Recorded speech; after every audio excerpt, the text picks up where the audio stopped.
YouTube. It is not Sunday, it's Monday, and it's been 3 days since I talked to you guys, so we're gonna do our Sunday Q&A day on Monday today. Here we go.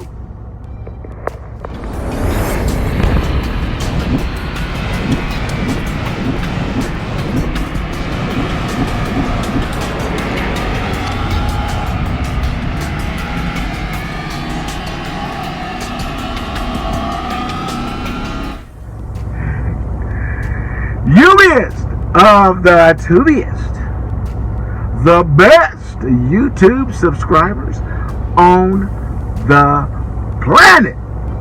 That's you. And I'm Grizzly Adams, 50 plus. Half y'all don't even know what Grizzly Adams is. I bet you know who Grizzly Adams is, don't you? Yes, I do. By the way, that's my plus one. So he's in the back hibernating today, and I don't blame him. I kind of want to get back there too.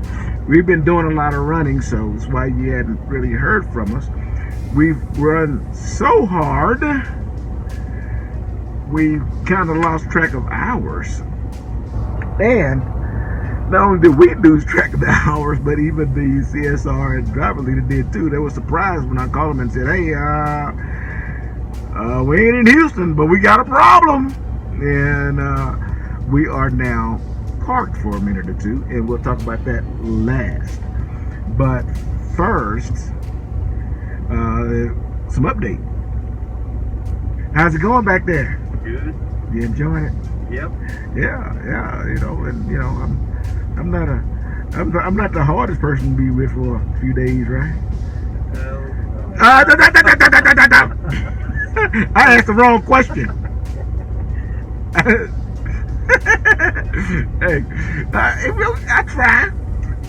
You know, we've. I had an interesting night last night, and was kind of morphed into why we're sitting here right now. But how do you feel so far about your progress? Oh, I think I'm doing pretty good. I've learned a lot more to learn, but I feel good about it. I've got 2.5 more or so weeks to go. Yeah, maybe less. Maybe not, maybe less. Knocking them hours out. So. Yeah. Yeah. I mean, it goes a lot faster than you would imagine. It does depend on whose truck you're on, but we don't really sit around too long, huh? No. Yeah, we run, but right now you're at like 60, and we hadn't even finished this run. We'll finish this run tomorrow, and so you'll be by tomorrow easy 65. And we calculated that you have at least 15 more before we finish your recaps, and you'll actually have to take a break. So that means you will be about 80 hours. Yeah. In the first couple of days, we didn't get all that many hours. Yeah. So, yeah. And so if it had been planned, we could have gotten a lot more hours those 2 days. Yeah, and so it trucks along super quick. And if you actually think about it, 2 days you'll be 85 hours. That's only 15 from the halfway mark. And so, yeah, that's right. It might not be.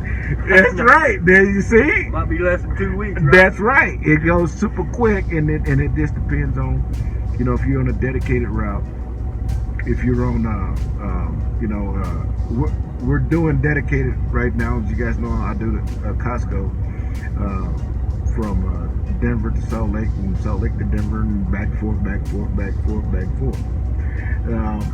Doing that purposefully for information, for you guys, and then later we'll go we'll assign me to a different area, and we'll get you guys some more information. So this weekend we're going to start the videos, and for the backing, that'll take a couple of, probably about 3 weeks, and you're going to get, you should be able to feature one of them at least. One of the probably the first one, which will be the straight line. So you'll be featured in that one. You like that? I'm really excited about that. You know, at least you're gonna get the easy one, right? No, not necessarily. I'm here to learn. I want something, you know, where I might actually learn something. Straight back, and it's really not learning much. That's That's the one that you may get recorded on. Yeah. But we're gonna do them all of them. Okay. Not all of those are gonna be recorded, because we're gonna practice them first, to practice how we want the videos to look and all that good stuff. So you're gonna get some really good instruction and really good tips. I know. I'm happy about that. Yeah, on all of them. Okay. But the one that actually will be featured, it'll be the straight line.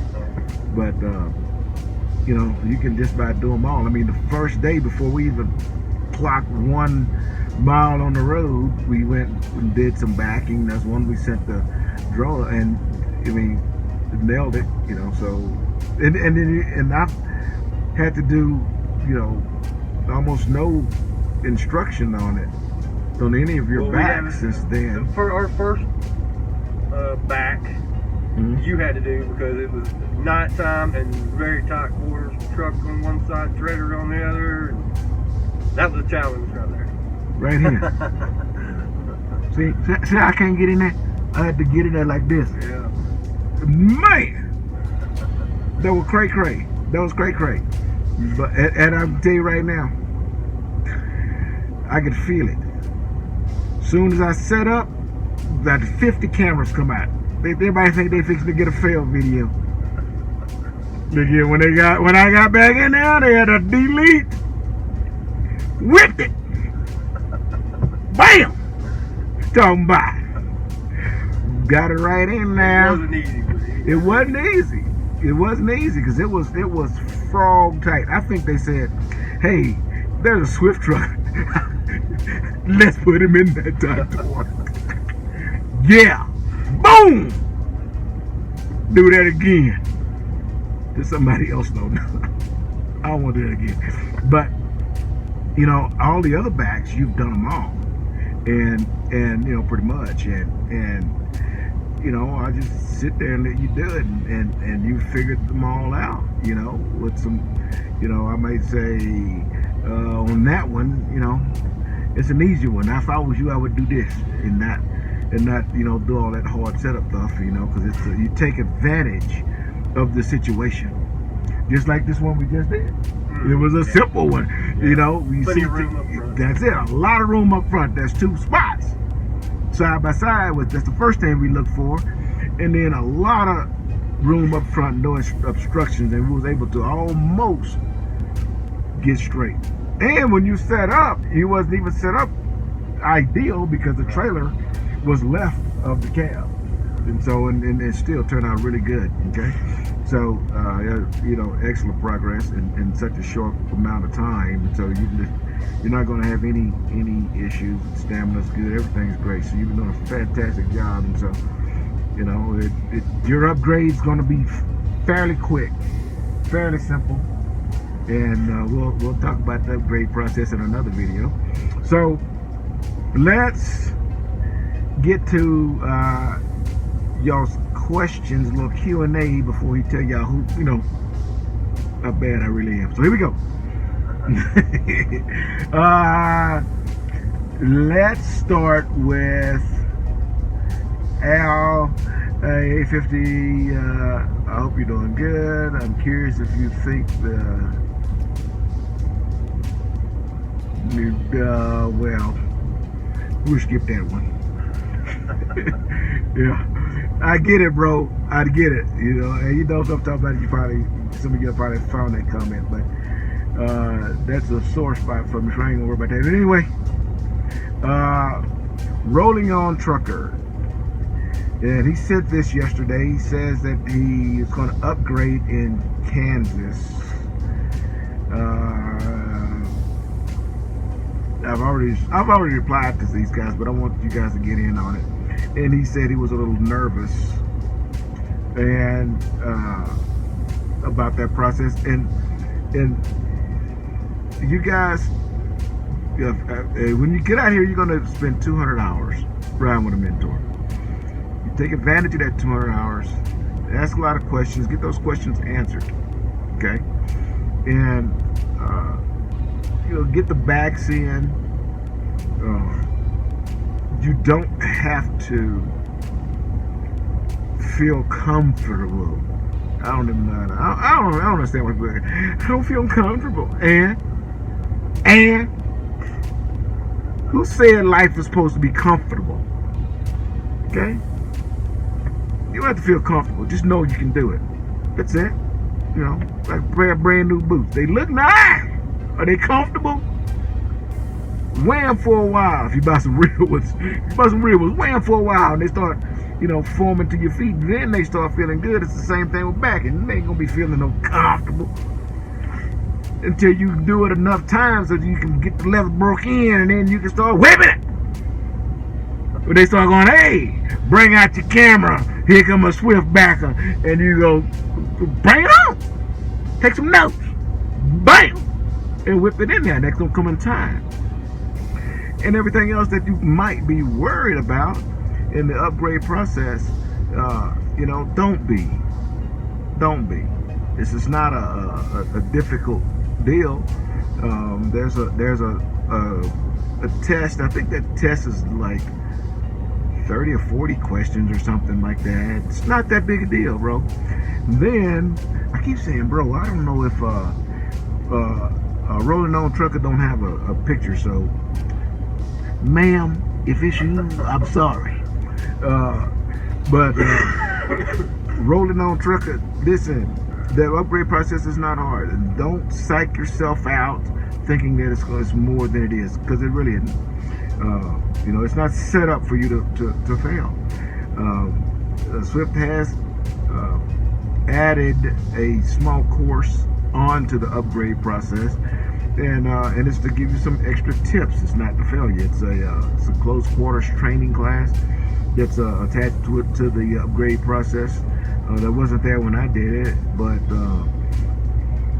it's designed to give you some extra and added tips that you may have missed or that you may need. So the upgrade process isn't hard.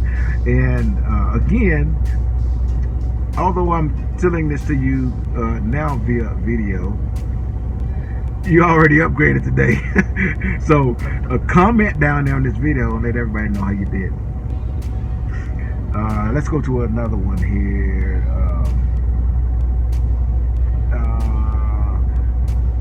Let's see something good. What am I feeling? Jamal had some issues, and he's a fellow Ubist, and he signed on with Swift, and his journey wasn't a positive one, and so he decided to do something different. And I gave him my email and asked him to get with me via email, and that way we could trade contact information privately, and I could speak to him about it, because I would like to know what happened. And some of it via his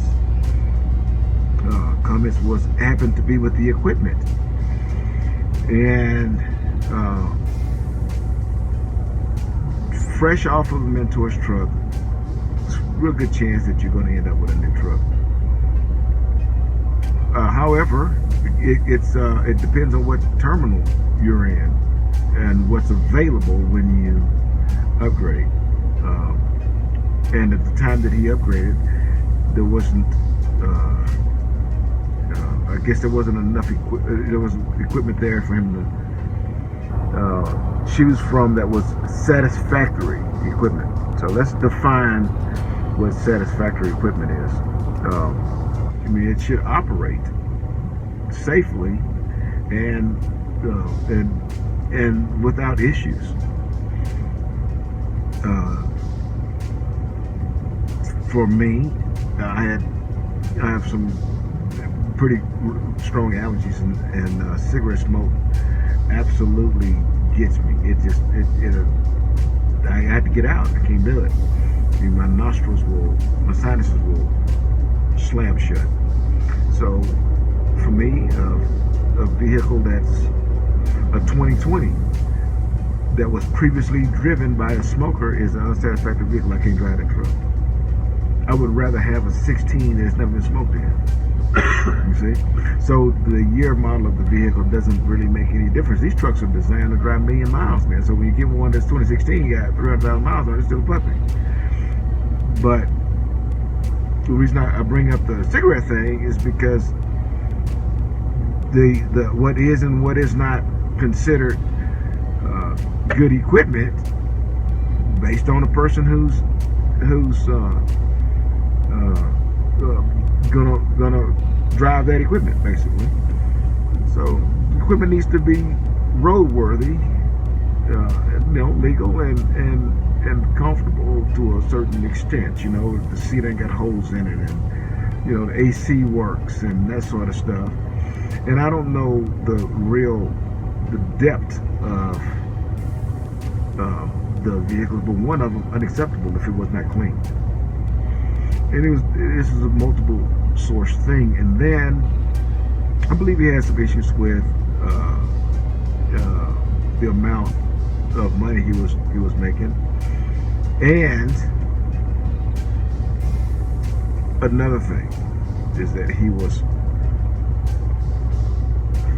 I'm gonna go off of what he told me. This is one side of the story, okay? This is one side of the story, understand? And this is somebody's perception of what happened, which your perception is your reality. That's just the fact.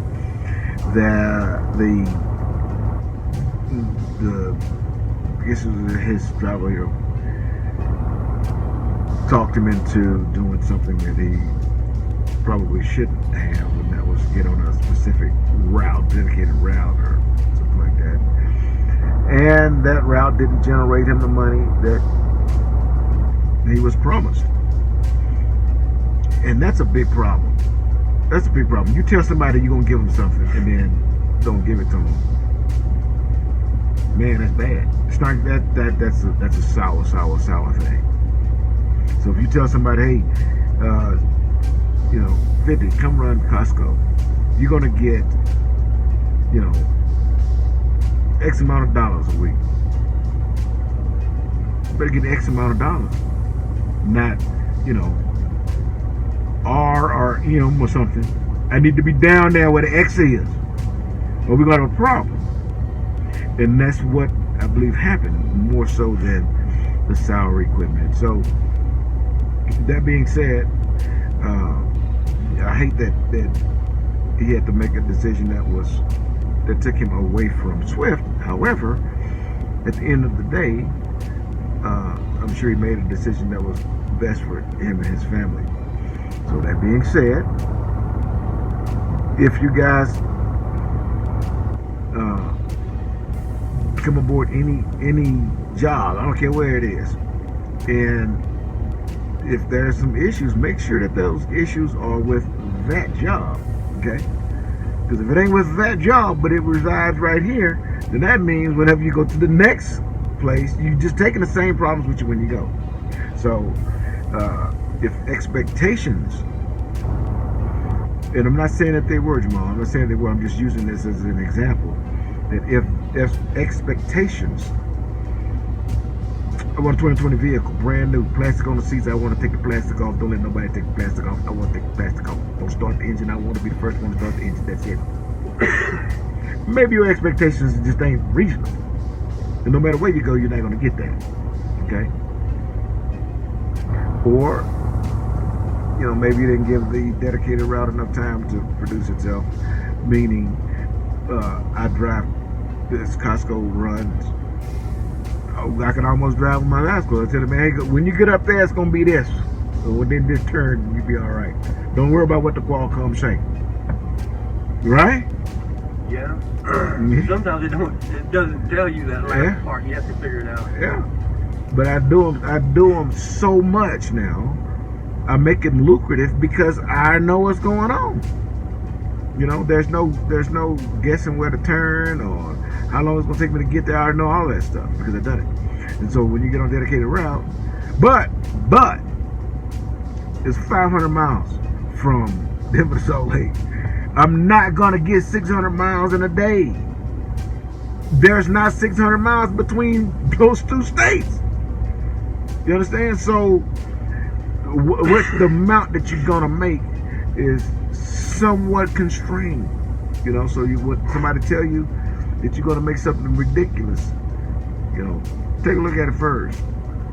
Make sure it's gonna work for you. Because I want y'all to come out here. I want you to be successful. I don't care which way you go. Okay, what company you go with, it doesn't matter. What matters is that you're successful at the end of the day. So keep your expectations where they should be. And again, Jamal, I'm not saying that you have bad expectations because that's not, that part wasn't for you. That was a general statement for everybody. Okay, so you know, we here. Plus, you hadn't hit me up yet, so hit me up so that you know I like to kind of talk to you about that. And I also want to know why somebody would tell you something that don't come true. That's not cool. All right.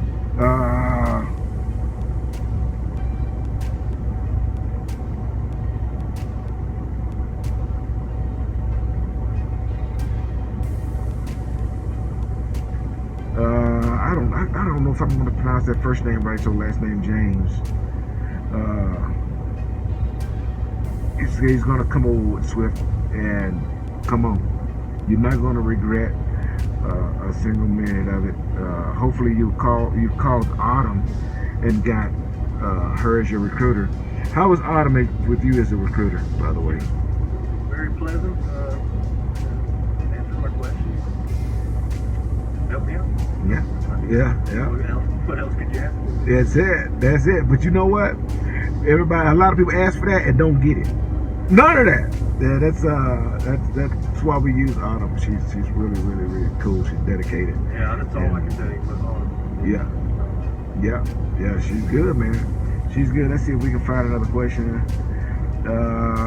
Primo Service says, a damn good video. Thank you. And I like the view. Oh, he's talking about your backing. The view I made of you backing into the trailers. He says, nice job using technology to your advantage. Yes. And do you remember, I'm pretty sure y'all probably seen a couple of examples. When I first started mentoring, and people would get on there and say, rookies training rookies and blah blah blah. You gotta have 120 years experience before you can be a mentor. You ain't got you stay here trying to learn how to drive yourself. You don't know what they remember all that shit. Remember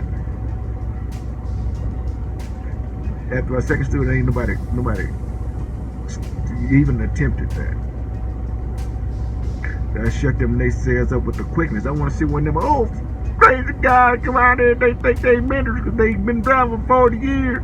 I bet they don't have a tool like that to help their students. I bet they don't. They don't know what it costs. They don't know what it does. They don't know how to fiddle with it. And I didn't either, but I learned because I wanted it for you. But that's how they do, bro. But they ain't saying nothing since. Shit them rabbit holes up. Let's see if we got something else good.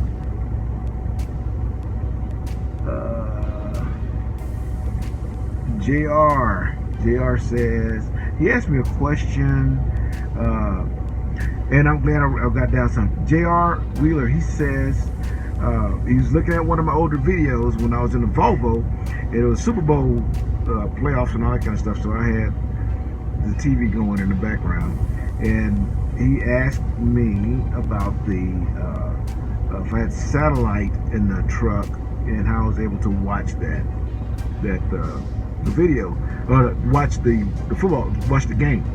And the trucks have an antenna in it already, and all you have to do is, if you have a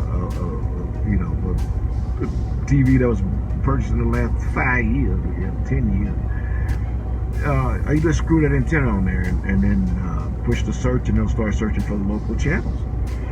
And you can actually get if you got a produced TV, you can get a pretty good channel.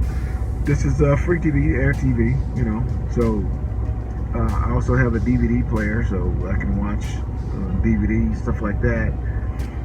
When I'm not in a major city with a strong signal, but you can watch TV in here and enjoy it, and not pay money for satellites and all that kind of stuff. That being said, that is on my list of things to purchase. My main thing for having the satellite really is for the internet, so that I can have strong internet signal, so I can upload proper videos faster than waiting 2 or 3 days so I can finish uploading. But if you decide to come out and grab one of these trucks and drive for Swifty, you're going to have that opportunity as well, just regular TV. And by the way, my TV is 24 inch. I think they'll take up to a 32. But you're in a truck. The TV is 6 feet away from your head. Does it need to be 32 inches?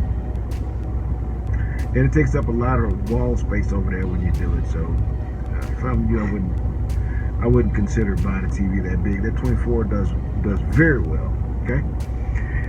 Then he says, thanks for your near instant response. It's made my decision for me, and I appreciate that. I'm glad you're going to come aboard with Swift, and I don't always get back with you lickety split, but if I'm online when you make your comment, I try to get on you right there. And blood pressure. And I had another question from another subscriber. I don't know if we're going to have time to get to it today. We're already at 26 minutes. About his was about using medical THC or the medical marijuana, or whatever it was, not the smoking it, but the whatever the liquid is.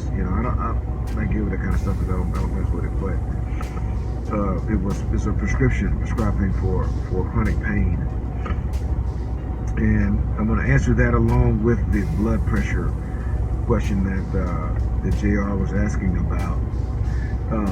Of course, it's all case by case basis, just like diabetes.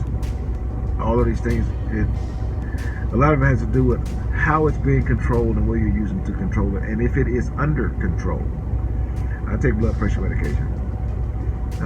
And I take the lightest dose that they make because I don't have my blood pressure is only slightly elevated, but I've lost some weight and I hadn't gone back to the doctor since then, but I'm gonna make sure that I'm trying to not have to take anything. But just because you take a blood pressure medication, JR, doesn't mean that it excludes you.